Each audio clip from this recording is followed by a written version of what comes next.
once again here at the main stage, Stoyan here, and I'm very, very excited to introduce the next session. Actually, this session is going to be hybrid once again. I have two amazing people here with me and two more people online. So let me just invite the people who are in person here, a lady and a gentleman, very well dressed, very good looking, but also really smart. So Ahmad Piraye from Startup Grind Warsaw. Welcome on stage. Let's give him a hand, guys. Woo! And, of course, Joanna from Google for Startups. Joanna, welcome. How are you today? Very good, thank you. Fantastic. You guys can take a seat. I'm going to give you a microphone, and we're going to dive deep into the world of startups and venture capital in Central and Eastern Europe. Guys, have fun, and I'll see you on the other side. Thank you very much. And hi, everyone. And welcome to those that are courageous enough that, like after the pandemic, they still, like have in-person events. And also, hi guys online. If you don't mind, I'm just going to start a quick recap of what was happening, and then after that I will do a proper introduction also to our very interesting speakers. I would say this panel is totally different, so I'm trying to just make it as different as I can, right? So I'm just going to start with a bit of a statistics that you guys just know exactly why we're here. So companies founded in CEE have now a combined enterprise value of over 186 billion euros. Up to 19 folds since 2010. This is just one thing that I would say is enough for the rest of the conversation and why we're here. I'm also going to have interesting things about the alphabet. Is $182 billion just what money revenue made Google in 1 year.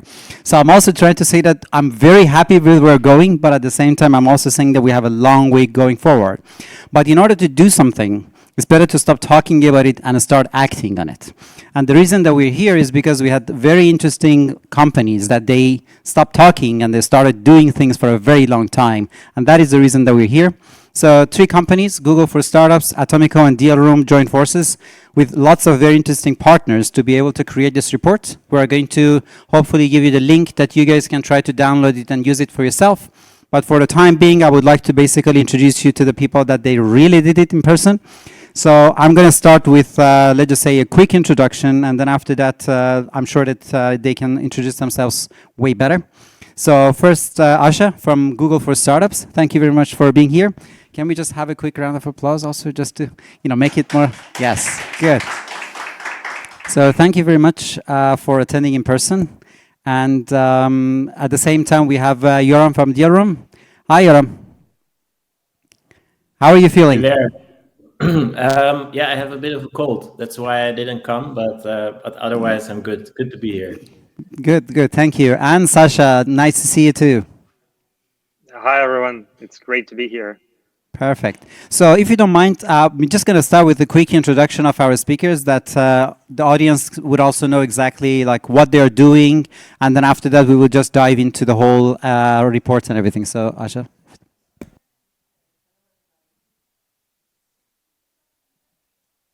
No, hello everybody. I'm Asha from Google. Over, I think, 12 years at Google, I'm seeing myself as a gate towards this big kingdom of Google. As you can see, there is a lot of departments. So I'm the one who kind of navigates the startup to walk into the right door. As a Google for Startups, we support in the educational form the ecosystem. I'm wearing a cap as well of investment support, both locally and also international community of investors. And the third cap of mine is also the extended hand of Google Ventures here in our Central Eastern Europe. Thank you. Perfect, thank you. Yoram, maybe you can also do a quick introduction of yourself and also the Dealroom. Yeah, sure. So I'm the founder and CEO of Dealroom, which is a global intelligence platform focused on startups, startup ecosystems, and venture capital. Oh, that was very short and to the point. Thank you. And Sasha? I'll try to be as short as Yoram, but it might take me maybe a few more seconds. But So I'm with Atomica. Atomica is a venture capital firm based in London. We've been investing for the last 15 years. Initially started by Niklas Zennström, who is the founder and CEO of Skype. Currently, we have over $4.5 billion under management. The most recent fund is $820 million. Just by sheer volume, we're the largest early stage fund in Europe. And our focus is basically Series A in Europe. And then we also do occasionally Series B plus in Europe and the US. And I've been with Atomica for 2.5 years. Primarily focus on more sophisticated types of technology, be it developer tools or AI ML. And originally, I'm from Moldova, and that's why I was super excited to partner up with guys at Dealroom and Google, and basically see how my home region is developing. Because I remember when I first got my notebook, and not notebook, but that was like a stationary computer in 1998. The only software that was installed was the BAT, and many years later I learned that it was actually developed in Moldova. There was nothing more developed in Moldova than the BAT, but the data that we see makes me hopeful that there will be many more things. Okay, thank you very much. I mean, I'm sure that all of your companies did, let's just say, so much interesting accomplishments and lots of different things. I really hope that we can try to make sure as much as possible we will just touch all of it. But I'm going to start with something that I really hope, especially people that they are from Central Eastern Europe, would really, let's just say, understand where I'm coming from. So when you're in the UK or in the US, that's what people say. Like, how did you end up here? When you're in Central Eastern Europe, the first question people ask is like, why did you end up here? And this is always the point that I really have to just see when we can try to go from why did you end up here to how did you end up here.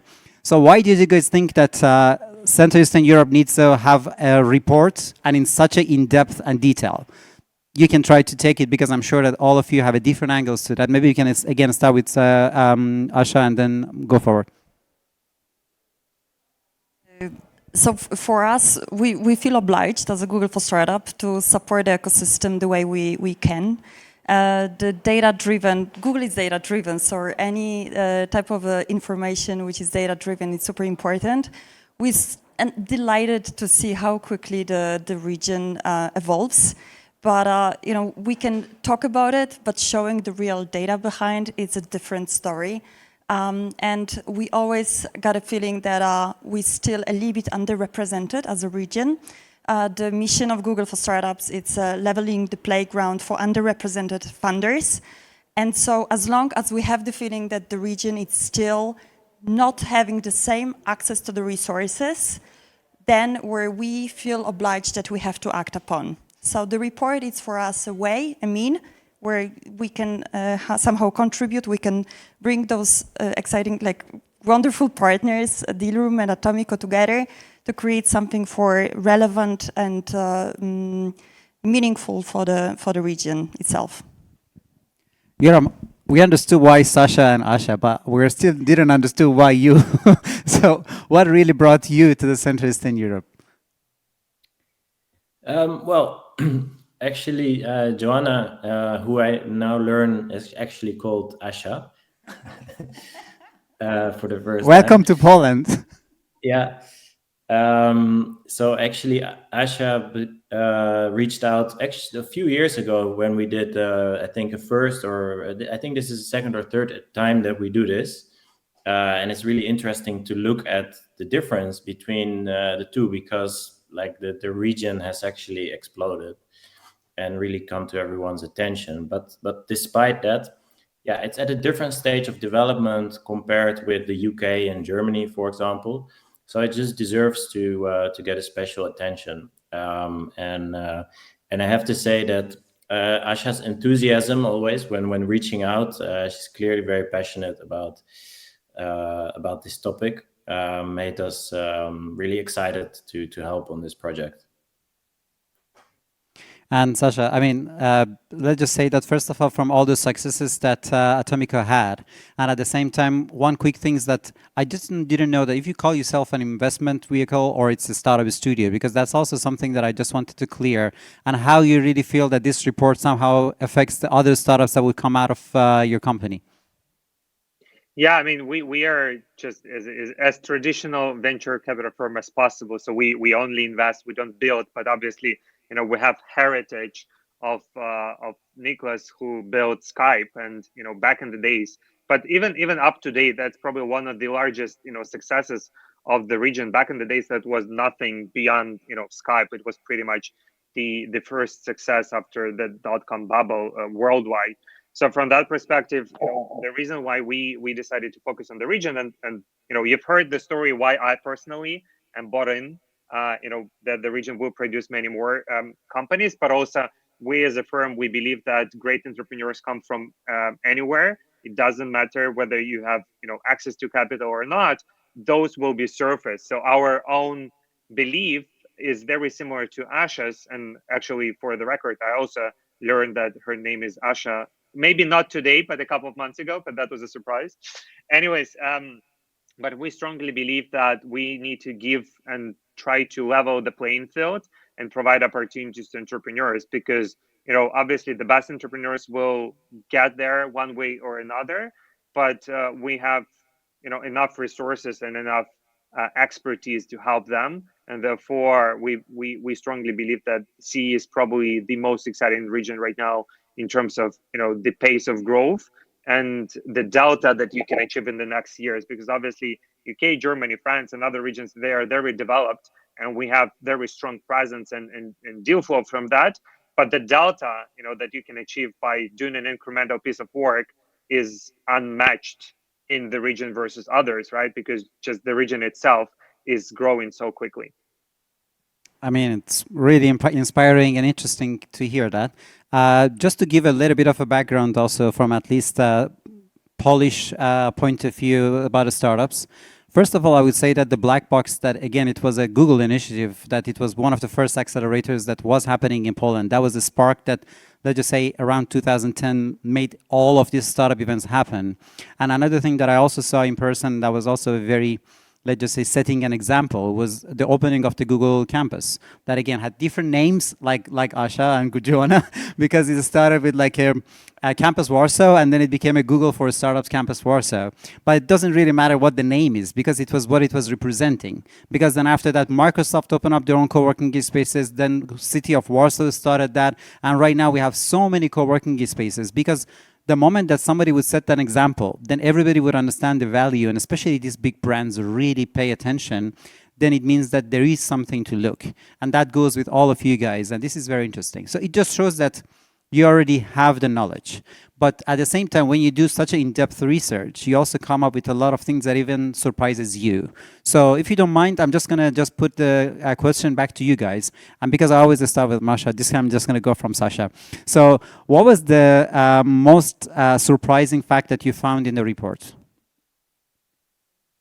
Yeah, I think the sole reason why we think reports are useful is actually to uncover those hidden data, because as people that are coming from the region or that have something related to the region, you always have your own bias, right? And you kind of have that gut feeling, but it's always good to see the data that either will support or actually contradict to your gut feeling. And the biggest for me was, in the report we have this interesting graph that basically shows how companies relocate, right? How many of those relocate from the region, or how many are staying in the region? So the interesting part for me was actually to learn that Poland, for instance, it doesn't have that many companies that relocate. So it produces a lot of companies, right? If you think about the percentage of companies that actually relocate from the region, it's much lower than in other parts of the region, like Ukraine, for instance, or Croatia and Serbia. And that's a quite interesting revelation for me personally, because I always had this perception that you establish a company in Poland, then you go and either formally or informally you relocate because you believe that the market will be somewhere else. And actually having companies that stay in the region, I think, is critical for the development of the ecosystem, because it's a kind of a virtual cycle, right? Success breeds success, and you produce more talented developers, they produce more companies, and kind of the flywheel is spinning, right? So from that perspective, definitely understanding how on a macro level companies think about the region versus the rest of the world is quite important for us as an investment firm, but also is important for me personally, just to understand where we can probably help. Because maybe the mentality of, well, let's start a company here and then relocate is not the one that would breed the most success. And maybe we can help companies stay more where they were founded, because we believe that that would bring them competitive advantage one way or another. Yeah. I mean, for those that did not really take a look at the report now, so you see 2 points that they're totally outside of the everybody else's point, and one of them is Ukraine and the other one Poland. But Ukraine is because they really moved out, like they're like off the chart, and the other one is Poland, that they are really close to not moving. It's like around 10%, but at the same time they're also up all the way because of the number of the investment that they had, and that also shows the success. Under the line also is Hungary. I'm just trying to tell you how much I looked at your report there. So, and Yoram, maybe on your side? Yeah, to me, the thing that surprised and is kind of counterintuitive is that some of the first big tech companies out of Europe actually come from Central and Eastern Europe. And sometimes, yeah, people don't like when I bring up these old companies like Skype and Avast and let me take a look. I mean, Allegro, there's this company, EPAM from Belarus, which is now a $30 billion company. I find it actually kind of surprising that that one of the earliest big software companies in all of Europe come out of the Central and Eastern European region. And so also, aside from now kind of...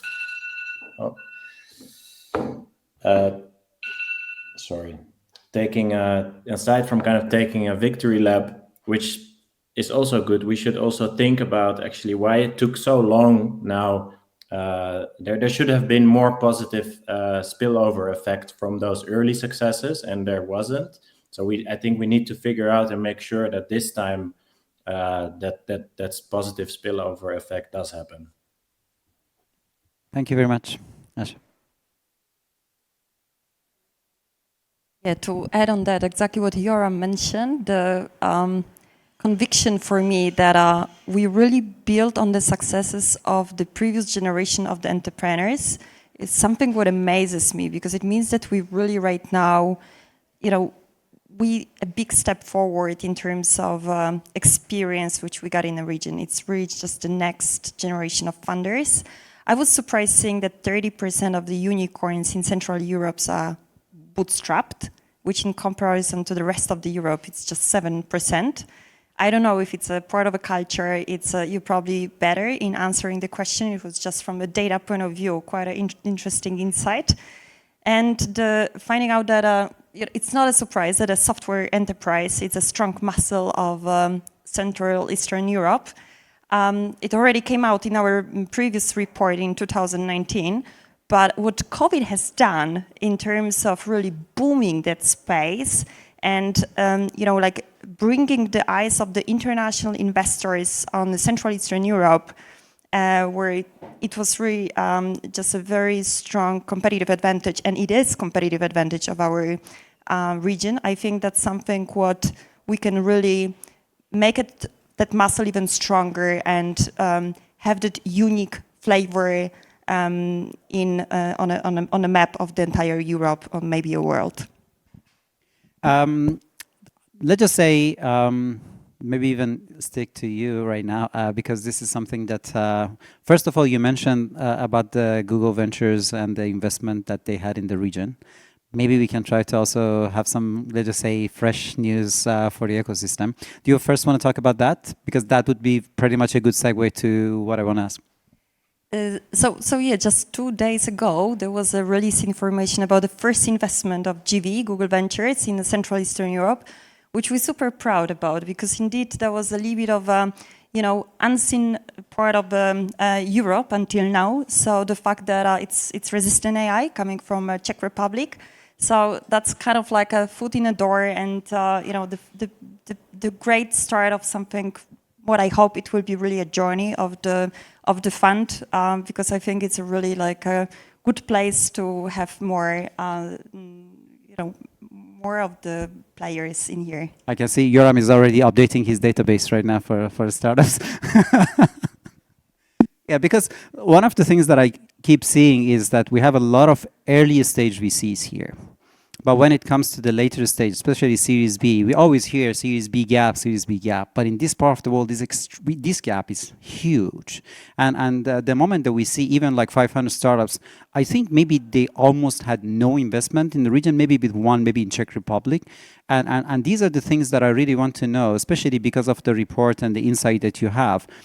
How do we have to also take care of that to also try to maybe at least narrow this gap, and at the same time, how this report can somehow, help that? I will hand over the microphone to Sasha, our expert here on the panel. of so I course. think that's the best person to answer the question. Thanks, Sasha, for throwing me under the bus. But I think the way we think about that, and definitely, it's worth understanding why there is a Series B or C. In this environment, it's very hard to put a letter because what previously was seed, now it's like angel ticket, and then Series A is, seed and whatnot. So I think in my mind, the difference or the reasons behind, it being a gap is because at seed, you still invest driven by your conviction, right? And it's still about the team and about the vision and about the potential product, right? At Series B or C, you invest when the company already has proven market fit, right? Where it's revenue, it's more for scaling. And if you look at the report, actually what's stunning is that the bulk of the growth in the region was driven by those mega rounds. And those mega rounds goes to companies, to Ash's previous points, that were bootstrapped because, entrepreneurs have this mentality that, well, we don't want to be talking to VCs, we want to build the business, which is, in my mind, the right attitude when you just go after the opportunity and then the rest will come. So from that perspective, on the earlier stage, it's easier to come up with an idea and then go and raise some funding. On the later stage, where companies already have proven market fit, it's easier to raise capital because, well, it's already working, right? It's tens and hundreds of millions of dollars. In between, it's this valley of death where it's kind of not really already only conviction, but it's not yet the full growth story. So from that perspective, the unpacking of that because of the report is basically saying, well, maybe those companies that are at Series B shall be more vocal about their achievements, because in many cases, entrepreneurs and therefore VCs don't really understand how to market themselves and how to position themselves as an attractive Series B investment target by basically saying, well, the opportunity we are going after is enormous, and we have already proven that we can execute on that opportunity. That's an ideal Series B pitch. And we don't hear those pitches that often because, maybe coming to that bootstrap mentality, founders versus, for instance, in the Valley, they're not that good at, I'll call it bragging, but it's not in the bad connotation. It's more marketing themselves as people who are building the next, billion and multi-billion-dollar companies. So my biggest message will probably be, if you're one of those companies that have, already achieved some sort of traction and you have a bold vision, make sure that you can be vocal about that position in pretty much, out of every newspaper, out of every piece of information that might be relevant for be that investors or your potential customers. Thank you very much. I mean, Sasha, you were thrown under the bus, but I think you just threw the bus out. So, you did a really good job. One quick thing is that we have a very good audience, and I also want to make sure that at least we're going to have one or two questions, because I'm sure that these reports, as much as they basically just propose some information and show some information, also they bring some questions. And that would be something that hopefully we can try to have a good balance, and then try to see maybe there will be also some questions that can right now be answered, because now we have the people behind the whole report and everything. And also borrowing something from the Estonian, let's just say, heritage of the Atomico. So I was on a CE tour, and back then we were with PwC, we were just basically trying to scout startups, and we were passing through Lithuania. And I was like, guys, why don't you have a startup Lithuania? And I was like, oh, do you know, we're such a small country, we don't need it. And I was like, but Estonians have that, you know? And I was like, yeah, but that's different. I'm just trying to say sometimes how one company can try to change the whole ecosystem of startups and everybody's vision of the startups. So because Yorom's, let's just say, bread and butter is basically data and databases and everything, how do you really see the effect of when one ecosystem is being exposed and is being reported before and after that? Do you really see any changes or somehow, let's just say, international eyeballs just, you know, on an ecosystem before and after your reports? So I think the data is tricky to analyze now because the whole world has changed. And so you see now that basically borders kind of disappearing. Investment is being done over Zoom calls, and so we're now in a whole different world than 1 or 2 years ago. And all I can say is that the region has definitely benefited from that, I think. And yeah, I would say that the region is now pretty close in terms of capital access to the rest of the world almost, with the exception, like Sasha says, perhaps at the really early stage, although even there things are changing. So yeah, I think the whole world is kind of being, that at least from a venture capital perspective, is being shaken upside down. And yeah, that is a huge opportunity for all of the region. I mean, let's just don't be, you know, like always just talk about one side of that. So when you also take a look at the report, you might also see some problems or some, let's just say, at least places to be more improved. So from your point of view, what was one point that you really feel that maybe startups or the startup ecosystem can be improved in the report? See, I don't like to talk about the problems. I like challenges. I wanted to, when I like to use metaphors, and I think that's something what really resonated with me. I'm thinking about the ecosystem as a harbor. And so, we as a Google for Startups, we're a little bit of a probably maintenance workshop. You as Atomico, you're probably a supplier with some of the resources. You Dealroom, you're probably kind of a navigation at the harbor stage. But all of the funders who are listening to us, you brave sailors. You take your ship and you go out there. You sometimes maybe have a little bit too small ship to go on the deep waters. You may be a captain who is not yet experienced enough. You maybe do not have enough of a supply and resources, or maybe your ambition is to go on a deep water, but it's just too early for you. But I got a feeling that we got already out there on the deep waters big ships who do not get scared of the US or other big ships who make a lot of waves. And there is already a community which can support each other. And I think this is the most relevant aspect. That's why I mentioned this generation happening already, that there is a community built who supports each other. We, as a Google for Startups, we also bring together a lot of mentors. And there are so many people who, from their own will, having very limited time, do give their time to others, starting entrepreneurs, to give them the know-how, etc. And I super appreciate it. And I think that's exactly where the power of our local ecosystem lies, that if we really support each other and bring all the resources to make those big ships going into the deep waters, it's possible. There is really... Very poetic. Thank you.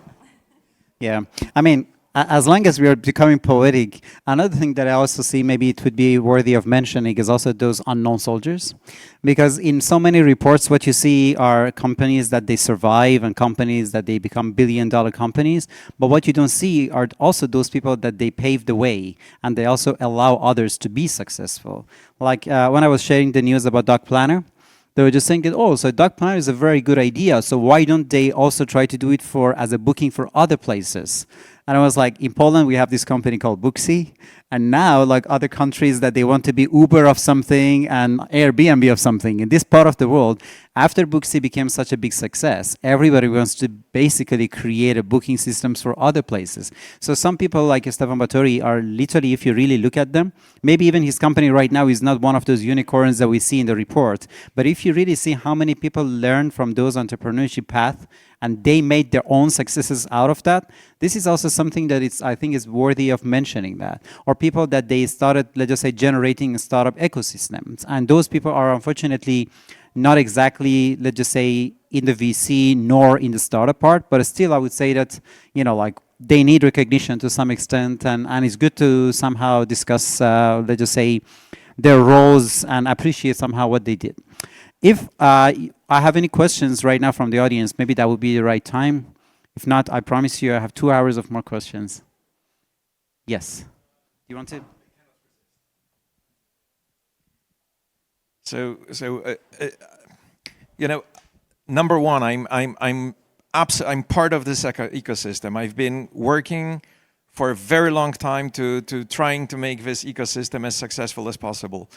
But I also spent like 18 years at Intel, and the founder of Intel, Andy Grove, wrote a book, Only the Paranoid Survive.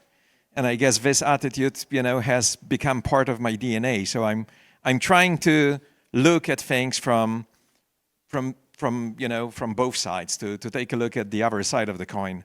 So number one, I'm super happy the ecosystem is developing, and every year we basically have a new record. But I'm also looking at let's say non-used potential. And for example, we are super happy to see the first Google Ventures investment in the region. But Google Ventures has done 900 investments so far. And we only have the first one in the region. So the question I would like to ask you is like, and another point you mentioned, that 30% of the unicorns from the region actually were bootstrapped, which tells me that in this region actually still a lot is happening, not because of the support from the ecosystem, but actually despite insufficient support of the ecosystem. And the question I would like to ask all of you is, what should happen here in the region that it becomes, that this chain reaction that we see in Israel, that we see in Silicon Valley, this chain reaction where basically, you see constant faster and faster rotation of capital and talent and IP and successful investments and successful exits. What needs to happen, for in this region so we have that. I would say that normally when I take a look at ecosystems, I would describe that there are certain phases. I would call them crawl, walk, run. So I would say that, we are probably already walking, and I'm really happy to see that. But what needs to happen, in your opinion, that we finally start running? Thank you very much. I mean, because Marcin didn't introduce himself, so he's running one of the best late-stage VCs here in Warsaw. So I just want to make sure that, at least people know that where the question come from. So who is the person who wants to take this one? So Sasha, this is a bigger bus, so. Yeah, I can take that because I feel very passionate about that question. Even though the word is the word despite, I think actually the fact that entrepreneurs have built so amazing companies despite the lack of infrastructure, the lack of support, and proper entrepreneurship community is insane, and insane in a good way. I think if you have that mentality, that's what would create outsized opportunities. And from my perspective, the main thing that could reinforce that, so I would not recommend entrepreneurs think differently. I would recommend definitely think the same. But what could reinforce that is if the success that comes after entrepreneurs building things despite of lack of whatever, they stay in the region. And that's why I brought that example because in my mind, it's not about having VCs. It's not about having, interest from the community outside of the region. It's about having people that dream big and have ability to execute on that vision. And I think right now, in my mind, there are many companies that have gone above and beyond and built those, multi-billion-dollar outcomes.